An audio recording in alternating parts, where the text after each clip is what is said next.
दोस्तों आज की वीडियो में हम तुर्की में होने वाली शादियों से मुतल्लिक दिलचस्प रस्मात पर बात करेंगे। तो चलते हैं वीडियो की तरफ और बात करते हैं सबसे पहले बकलावा तकरीब पर। शादी से कुछ दिन पहले तुर्की के अंदर दूल्हा और दुल्हन के घर वाले एक तकरीब का इनेकाद करते हैं जिसमें तुर्की की मशहूर मिठाई बकलावा मेहमानों के दरमियान तकसीम की जाती है।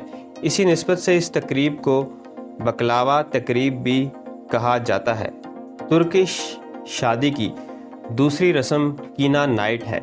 इस तकरीब का इनेकाद भी शादी से 1 या 2 हफ्ते पहले होता है। दूल्हा और दुल्हन पिंडाल में एक साथ बैठते हैं। इसके बाद दूल्हा दुल्हन को 3 मरतबा एक गोल दायरे में घुमाता है। इसी तकरीब में जोड़े को सोने के सिक्के तोहफे के तौर पर भी दिए जाते हैं। नंबर 3 सुर्ख बेल्ट। तुर्क दुल्हन को शादी की तकरीब में सफ़ेद लिबास पहनना होता है, मगर इसके साथ साथ दुल्हन को सुर्ख बेल्ट भी पहनाया जाता है। ये बेल्ट दरअसल कंवारी लड़की की निशानी समझा जाता है। नंबर 4 गर्दन के गिर्द रिबन बांधना।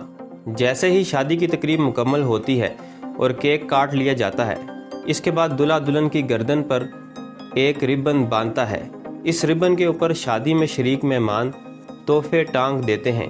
हमारे यहाँ पाकिस्तान में तोहफे हाथ में दिए जाते हैं, मगर तुर्की के अंदर ऐसे ही तोहफे दुल्हन को पेश किए जाते हैं। शादी की तकरीब के अख्ताम पर दूल्हा दुल्हन का काफिला गाड़ियों की सूरत में निकलता है और शहर या इलाके की सड़कों पर हारन बजाता है। सड़क पर मौजूद बच्चे दूल्हा दुल्हन की गाड़ी के गिर्द जमा हो जाते हैं। वो गाड़ी रोकते हैं और इन बच्चों को पैसे देकर जान छुड़ाई जाती है।